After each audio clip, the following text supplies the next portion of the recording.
Kita simak sejumlah informasi terpopuler di cnbcindonesia.com sepanjang hari ini. Informasi pertama datang dari kepastian kabar bahwa Gojek dan Tokopedia akhirnya resmi mengumumkan merger, di mana perusahaan pasca merger ini bernama GoTo Group.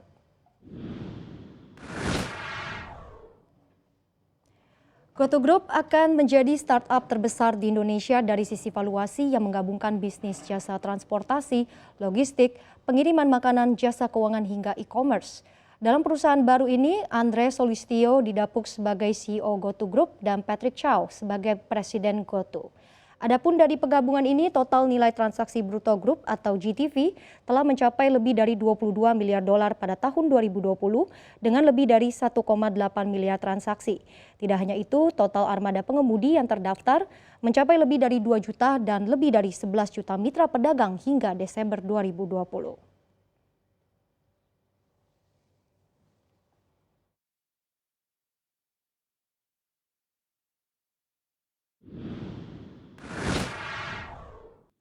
Di informasi berikutnya, buat Anda atau keluarga yang bekerja sebagai PNS, siap-siap ya.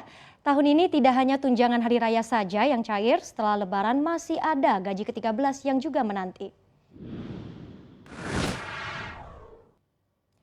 Adapun besaran THR dan gaji ke-13 PNS tahun ini akan sama dengan kebijakan tahun lalu, yaitu tidak diberikan secara full atau penuh, sebab pemerintah masih melakukan refocusing anggaran untuk penanganan pandemi COVID-19. Selain itu, pemberian THR dan gaji ke-13 PNS sesuai dengan perhitungan gaji pokok dan tunjangan melekat seperti tunjangan jabatan dan keluarga, sementara tunjangan kinerja tidak masuk dalam perhitungan pada tahun ini. Sebagai informasi, PNS yang melakukan cuti ataupun sedang ditugaskan di luar instansi pemerintah tidak mendapatkan gaji ke-13 dan THR.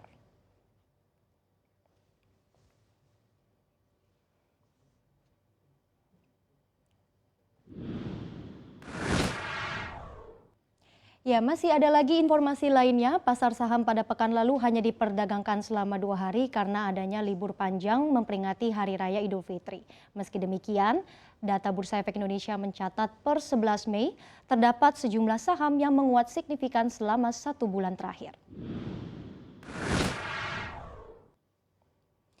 Perusahaan perkebunan kelapa sawit milik grup Triputra Agro Persada yang belum lama ini melantai di Bursa Efek Indonesia berhasil menduduki urutan pertama sebagai saham paling cuan. Dalam 1 bulan, saham TMPG melesat hingga 131%.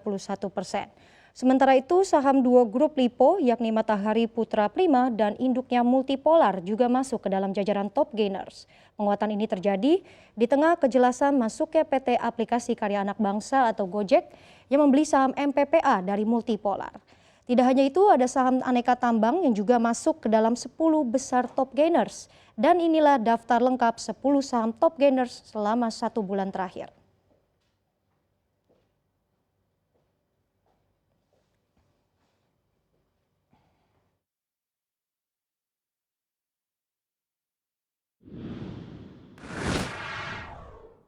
Di informasi terakhir seputar pandemi COVID-19 yang kembali mengancam negara di kawasan Asia Tenggara, beberapa negara seperti Malaysia dan Singapura terpaksa melockdown kembali wilayah mereka. Lantas bagaimana dengan Indonesia?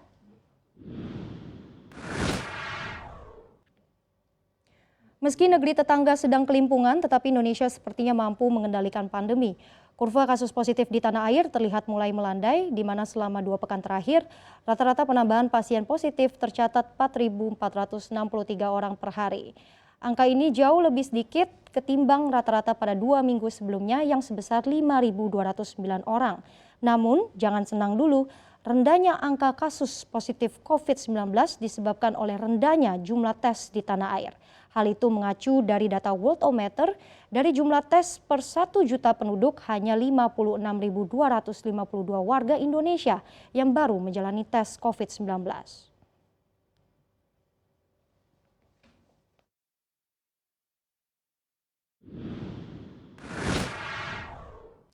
Demikian sejumlah informasi terpopuler di cnbcindonesia.com hari ini.